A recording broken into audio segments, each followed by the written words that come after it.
Hello, and welcome to pfSense Boot Camp, the first video in a series of 12 videos aimed at those who seek proficiency in installing, deploying, and configuring pfSense. And the first thing I want to do is just give a brief uh, outline of the objectives of this tutorial. As you may or may not know, I am I maintain a website known as pfSenseSetup.com, and I haven't produced as much content for it as I would have hoped. Part of the reason for this is that over the past year or so, I've been involved in writing a book on pfSense. I'll provide an Amazon link to that in the show notes. Um, and so I thought that producing this series of videos would provide a good way of getting back into the swing of producing pfSense related content. The other reason is that, or one of the other reasons is that I found that the quality of the videos that I initially uploaded was somewhat lacking. I wanted to produce a better set of videos, and also a lot of the videos that I originally produced are at least 2 years old, and some of them even older. So enough time has elapsed between now and the production of those videos. And as I make this video, it is now February 2017. Um, so I it makes sense to just make a new series of videos with all information about the latest version of pfSense uh, and another reason is that I just wanted to make a series of videos that provide a comprehensive A through Z about pfSense, which I had not done with the previous series of videos. So we're going to move into a brief overview of this series of videos. In this video, we're going to cover just basic deployment scenarios. We're going to cover the hardware requirements and the basic installation configuration on within the console. We're not going to cover web GUI configuration. We'll probably do that in the next episode. So that'll be the subject of the next episode is web configuration, some of the advanced configuration. We will be covering dynamic host configuration protocol, or DHCP, and because I think that's something that most people who deploy pfSense utilize, or at least a good portion of them. And we'll also be covering other services like DNS, captive portal, and so on. We'll next move on to virtual LANs or VLANs. That's another feature that I think a lot of people take advantage of. We'll cover bridging and routing. Next, we'll cover firewall rules, and when we cover firewall rules, we'll also cover other things related to the rules, such as scheduling virtual IPs and aliases. Next, we'll cover virtual private networks, or VPNs. We'll cover traffic shaping, and then we'll move on to redundancy and high availability, including load balancing and Common Address Redundancy Protocol, or CARP. We'll cover creating, or we'll cover actually installing packages. And this is where the series of videos might be a little bit less comprehensive than I would have hoped, because I think packages, you can make a series of videos on packages alone, but we will cover at least the most important packages and in one video. And time permitting, I want to cover troubleshooting pfSense, some of the more common problems that you might have and how to solve them.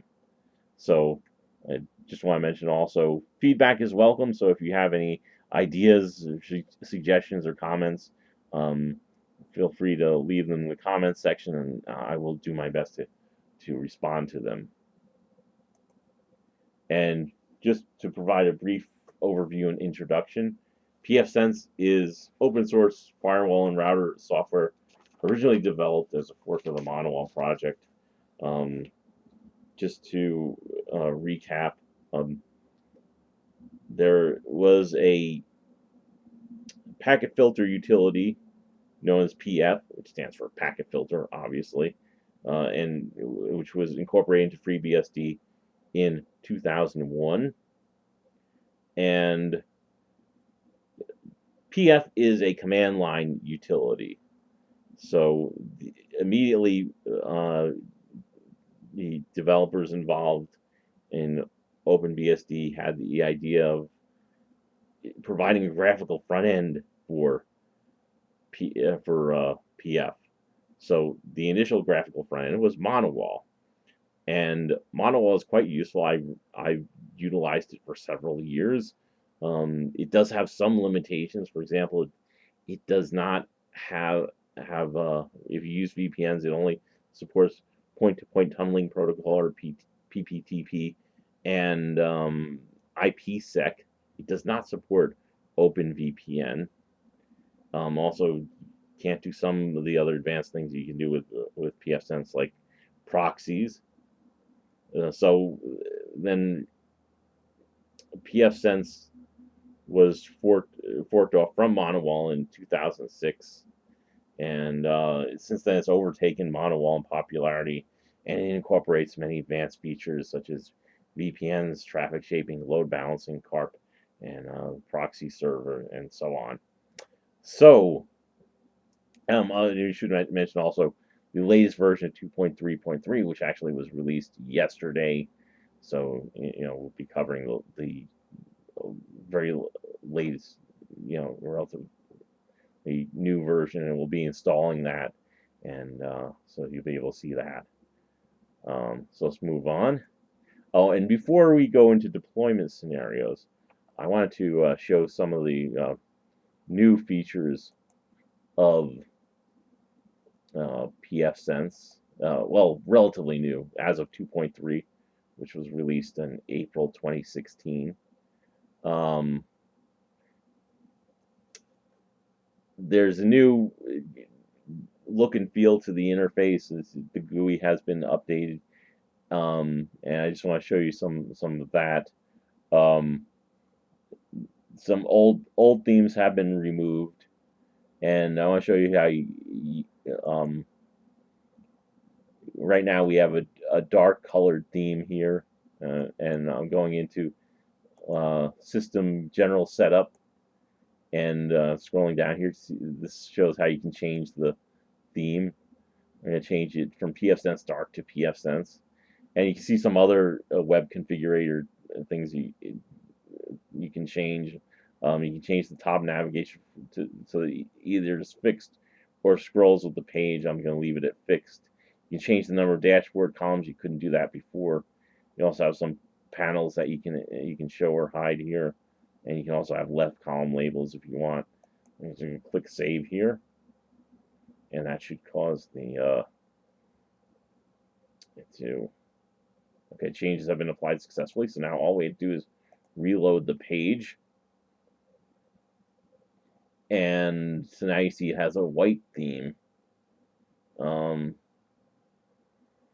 That's interesting. It should not have a single column. I did not change the number of columns. Oh, I did. Oh, my bad. Okay, so put that back to 2 and save again. And we'll reload the page, and now it should have 2 columns. Yes. Okay, so that shows some of the things that have changed. Also, firewall rules can be. Oh, well, we should do one last thing. If you resize the browser, it sizes down to a single column, as you can see. And as we make the browser bigger, and we go back to 2 columns. So that helps. So you don't have it provides for a more consistent look and feel across different devices. Um, the firewall rules can be dragged and dropped. So if you have to move firewall rules around, it's easier. Um, and then the real-time graphs have been updated. I'll just briefly show you that. Um, Here we go into status monitoring, and you can see, we have this fancy interactive graph that we can drag the mouse over. There's also a data summary here. Package installation has been updated as um, searchable now. Also, a lot of old packages have been removed that hadn't been supported. And also, one last thing, if we scroll down here to the gateway monitoring daemon, you'll notice that it's dpinger. It used to be apinger. They changed it to dpinger, which is supposed to be more reliable. Um, Also, I think smart status is something that is new to pfSense 2.3. As you can see, it did smart status check on the hard drive, so that's useful. Oh, some other things should be mentioned. Support for point-to-point tunneling protocol was dropped as of 2.3. Um, it's no longer secure.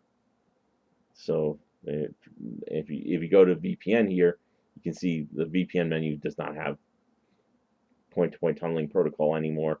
Also, support for wireless encryption protocol, or WEP, has been dropped. So that covers some of the features of 2.3. So now let's cover some basic deployment scenarios, and we're not going to go into too much depth here. The first deployment scenario is, oh, wrong slide, is that of a perimeter firewall. Um, and this is probably the most common deployment scenario. You have one interface, the pointing towards the internet, known as the Wide Area Network Interface, or WAN. Then another interface, the Local Area Network Interface, or LAN, pointed towards the local network.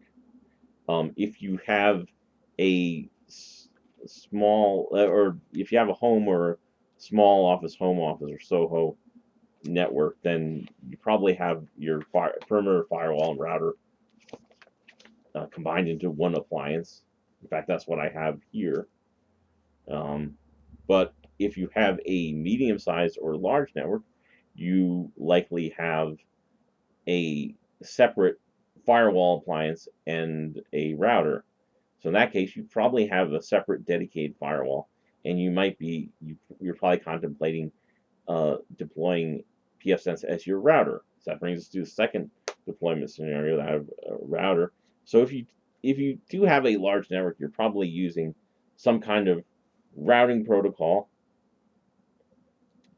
and there's basically two families of routing protocols. There's um, distance vector protocols, which exchange information uh, with neighboring routers to get their routing information. Then there's link state protocols, which build a map of the network in order to calculate the shortest path to another router.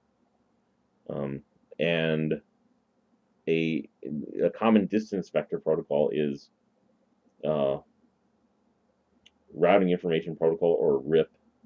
And we're now on to RIP version 2 because of the limitations of RIP. I think RIP only allowed like 15 routers or in the network.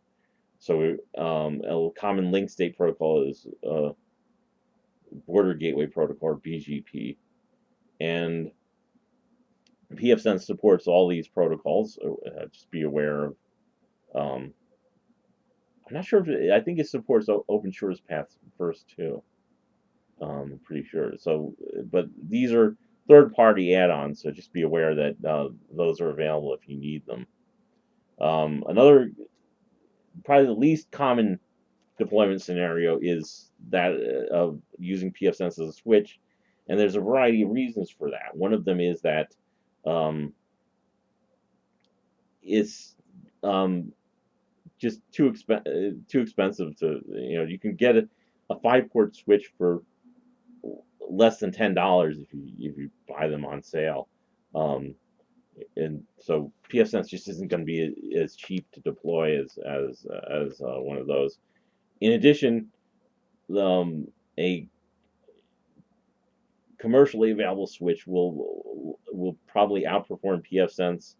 Um, if for no other reason than you're going to install network cards onto your pfSense box, and you're going to be limited by the bus speed of whatever expansion interface you have.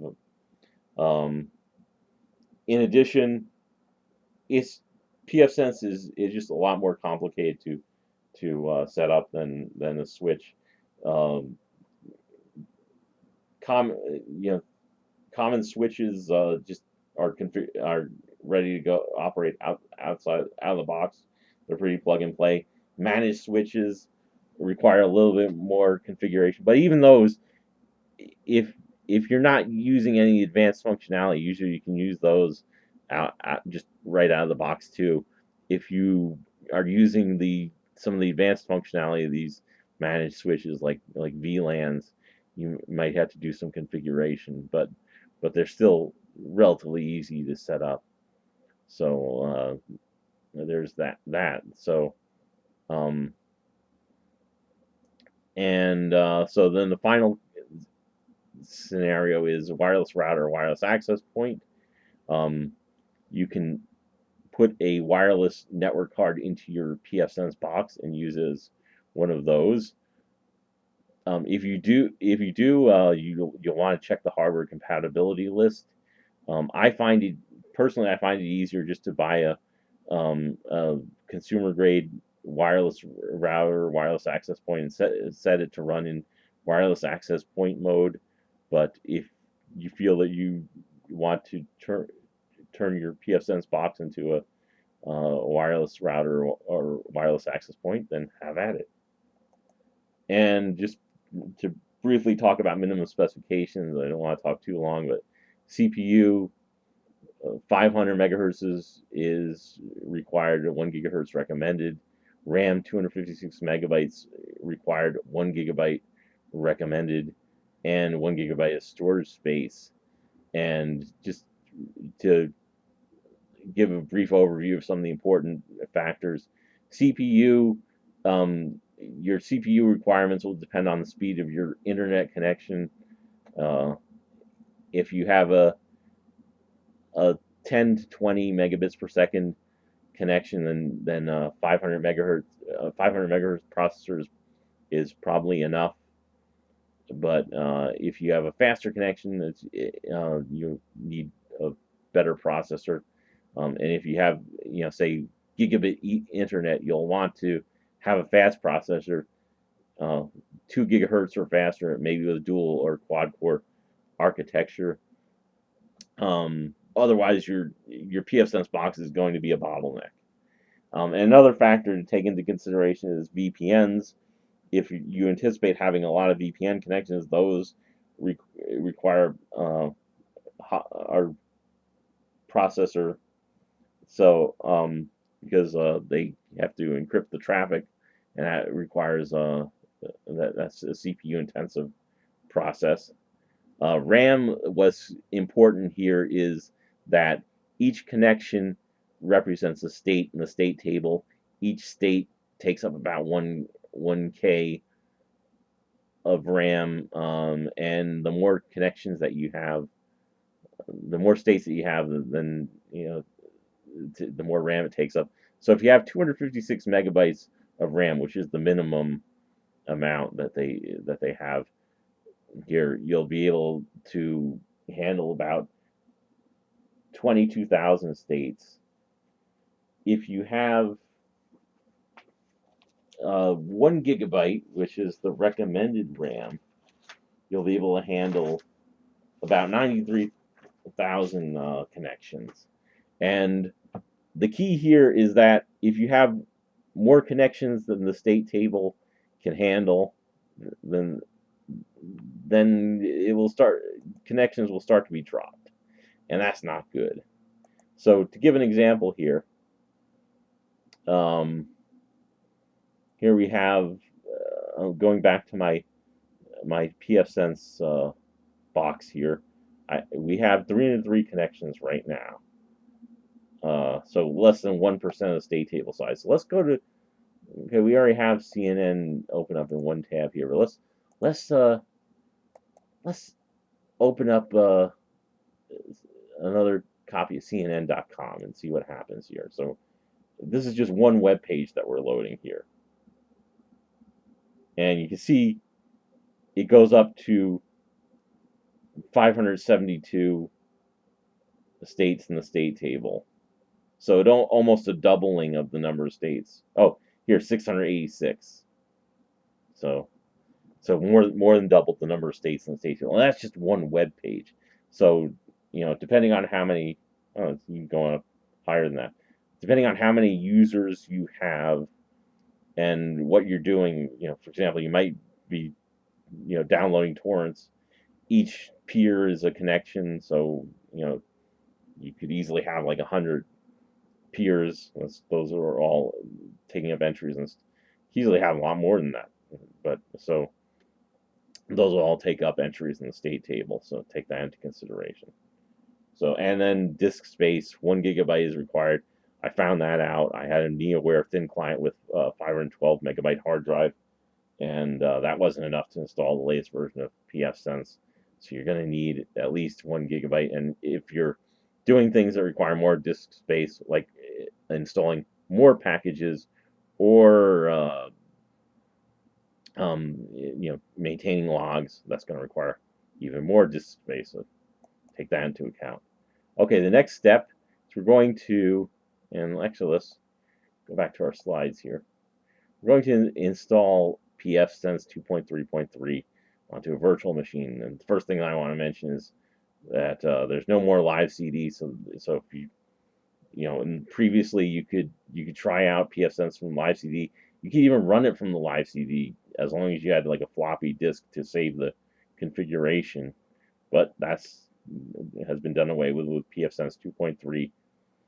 You're going to want to check the integrity of the image and ISO with a checksum program. So just to show that, here we have, I downloaded the CD image of 64-bit pfSense, and you can see it has the SHA-256 checksum, and I have this handy checksum utility here, and you can see that well, I don't know if you can see it on this screen, but I can see that the SHA-256 checksum matches the one on the web page, which is good.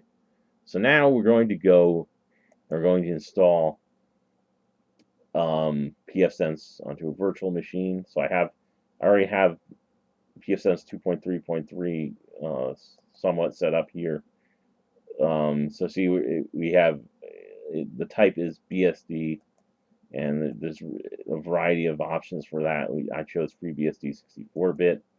So the system, we have 2 gigs of RAM. I already set up a virtual hard drive. We have virtual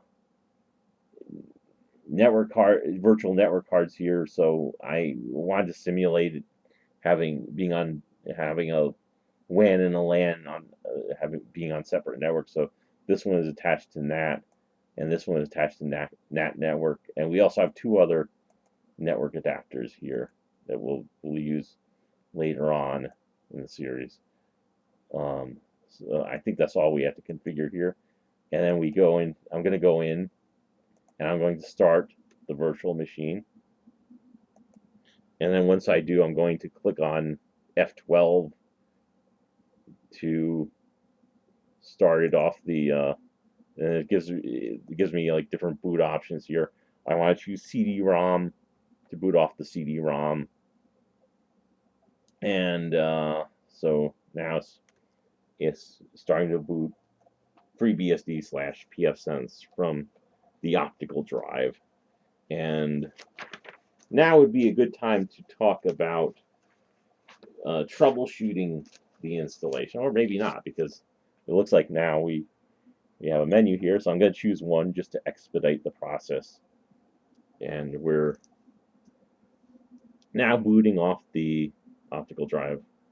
It will enumerate the hardware in another, yeah, it's starting to enumerate the hardware already. So, um, obviously, when you install it, you're going to have to choose the boot device, and you can do that usually either in the BIOS, or sometimes there's an option when you're booting to hit a key that will allow you to choose the boot device. On Lenovo systems, I think it's F12. It might be F10 or something else. So now it's trying to mount pfSense. Also, if the system hangs during the boot process, there's options that you can try. One of them is kernel, which allows you to select the kernel to boot from. That this is on the menu that came up that we just went right past. Um, but kernel allows you to select a kernel, and if the latest kernel doesn't work, an older one might. And there's configure boot options, which we won't go into in depth right now. There's toggling ACPI support on and off. Um, Sometimes ACPI's hardware discovery causes and configuration causes the pfSense boot to hang, and so you might turn it off to see if that's the case in your system. Um, and then there's safe mode, and if all else fails, you can toggle verbosity mode to on, and that will give you detailed messages while booting.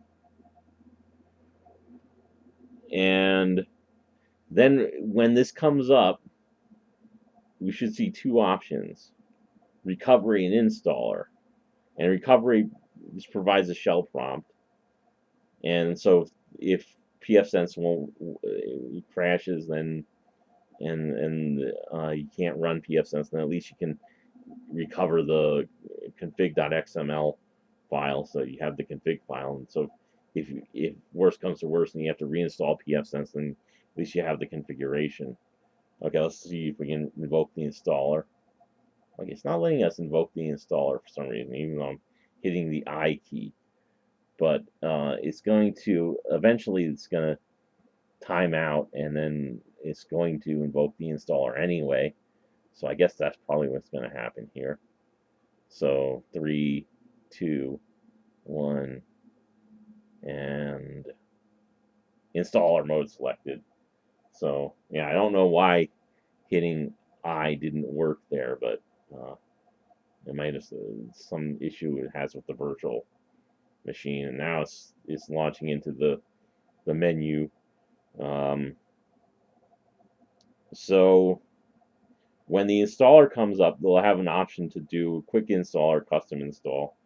I think I'm going to do the quick install here because it typically works for me, and the only reason that you'd probably want to use custom install is if you were installing into something other than the first hard drive. And you see these other options here: change video font, change screen map, change key map.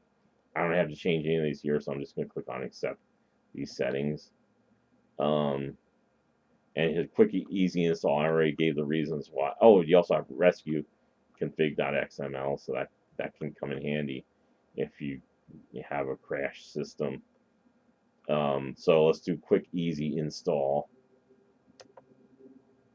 and easy install will automatically install without asking any questions.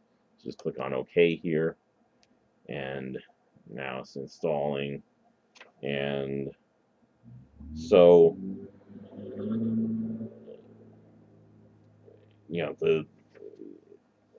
the one other thing that should be mentioned here is that there may be a problem with the media that you use to install pfSense, which is one of the reasons why, uh, in a lot of cases, a lot more convenient to just um, try to install it from a USB thumb drive. And in fact, if you're installing onto a thin client, that may be your option, your most viable option, because uh, thin clients usually don't have optical drives. Okay, we're going to install the standard kernel here, um, since it's not an embedded system.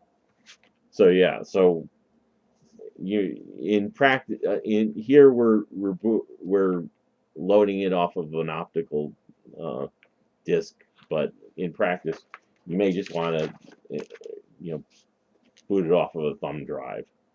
Um,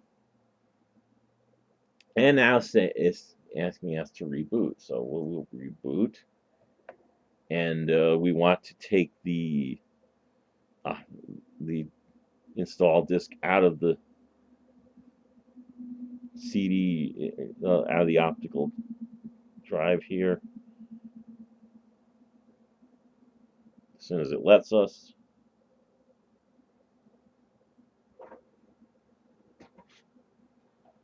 Okay, we've taken the CD-ROM disk out of the optical drive here. It should be now booting off of the virtual hard drive.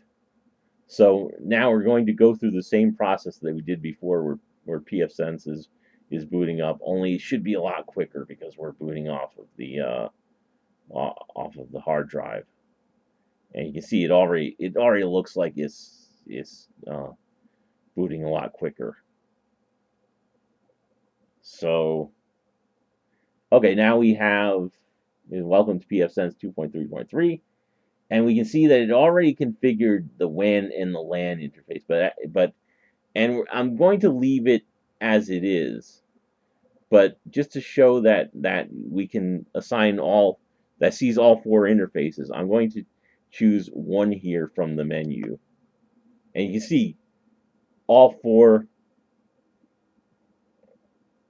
interfaces are uh, are here. And I don't want. I think it's going to ask me to choose interfaces, so I'm just going to get out of this menu I'm going to hit Control C.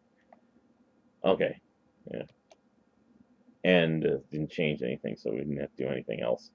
Okay, so you can see, but you can see where if you want to do a different assignment than what pfSense had already done, you could choose one. You can also set interface's IP address by selecting 2, and then you choose which interface you want to configure. I don't want to configure anything, so I'll just hit return. And there's other useful options here: reset web configurator password, reset to factory defaults, um, halt system ping host, so we can do that just to prove that our virtual machine has internet connectivity. We'll ping google.com. So then we can go to the shell with 8, and we can get back out of the shell with exit. We can do pftop with 9, so that's command line utility that provides some information about connections here, and we can quit out of it. The Q key, filter logs, restart web configurator, and there's other options here. Maybe we could do a separate video on those, but it's set up to my satisfaction from the console, so we don't have to do any more here. In the next video, we'll launch a Mint Linux virtual machine, and we'll continue the configuration within the web GUI. So that's it for this video. I hope that you found it helpful. Um, don't forget to subscribe, share, like if you do. So I'll see you in the next video.